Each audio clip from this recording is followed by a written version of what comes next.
Hi, mummies. Hope you are keeping warm in this cold season. Today, we're just going to be talking about something. I'm sure you've heard about it. Something it's very small, but it makes a big difference. So, we're going to be touching on love languages for kids. So, as much as you have a love language as a parent, the child has a love language as well. So the first one I'm going to touch on is words of affirmation. So kids, I have a toddler, and each time she does something and I clap my hands and I'll say to her, you're a good girl, you're a good girl, she smiles. I don't even know if she understands, but I'll say to her, oh, good girl, you're a good girl. And then when she does something, I'll clap. When she's speaking in her language, which I don't understand yet, I'll respond and say yes, and she will change. So you see, so she will say something and I'll say yes, and then she'll say something and I'm like, okay, so it means she's saying something and she's getting a response out of from me. And I'll affirm her just to say yes, yes, I'm listening.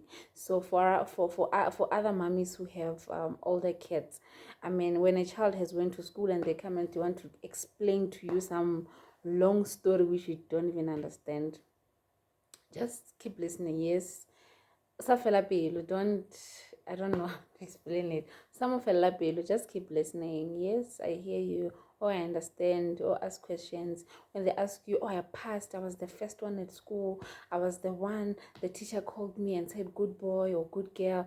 You say yes, yeah, that's great. You stamp on it that you're a good girl, you're a good boy, you are doing great. As any other human being, when somebody praises you, you feel good about yourself. So even with kids, they feel good when you praise them, when you tell them they're doing good. So I've had an opportunity to raise my siblings and my other cousins. So each time they do something, I'll say good girl, good boy.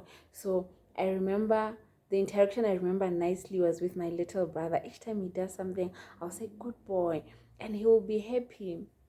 He will be so happy, and he'll be happy to do it again. He'll be happy to come back and ask you questions. So that's how you affirm your child. You tell them they're doing great. You tell them that what they've just done, it's great, so that they it helps them build that confidence within them, you see. And you tell them that, oh, I see you are trying, I see you are working hard. So even with little things, even just not just with schoolwork, even with things in the house, if they do dishes, or they help you, or they pack up their toys, which you can think, but you must pack your toys. But today they've packed their toys without being reminded. So you say that you're a good boy, I see you've packed your toys. This will build the child's confidence going forward. Another one is gifts. I for one love gifts, so I resonate with this one so much. So bringing a present home from a store or after a trip is one way to show this type of love. So it's one of those, and I don't know how, like, you're not voicing out that I love you, but you're actually saying I love you.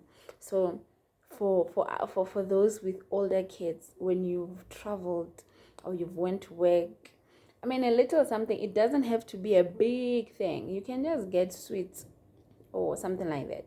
So growing up, my grandmother would come back with something from work. Whenever she comes back and she brings something, I'll be so happy. Like, it's like, yeah, something has happened. Even my mom, when she comes and she's coming with something, I'll be so happy that, oh, okay, something has come. Okay, something has come. So you keep getting excited. So your child could be like that. So for us with the toddlers, we don't even know what they like, so we keep trying. So I will keep trying. If I've went to the shops, I'll buy her something just to see how she responds. And then what I've noticed is the affirmation that she responds. I can tell that something is happening here. But with the gifts, I'm trying. I haven't seen how I haven't really gotten to tell if she likes it or she doesn't like it. So kids do love presents, not only on their birthdays, but any other day. You can just bring a gift and gift your child, and that's it. And then another one is acts of service. So other kids would like it when you are helping them out, when you're doing something for them. Is their love language. So they would let's say, for example, it's an older child, and you just say, oh, let me tie your shoes. They will be happy. Some girls, you will say to them, oh, let me do your hair. They'll be excited that, oh, auntie has done my hair, oh, mommy has done my hair, oh, uncle has volunteered to cut my hair if she likes cut or something. So you do that just to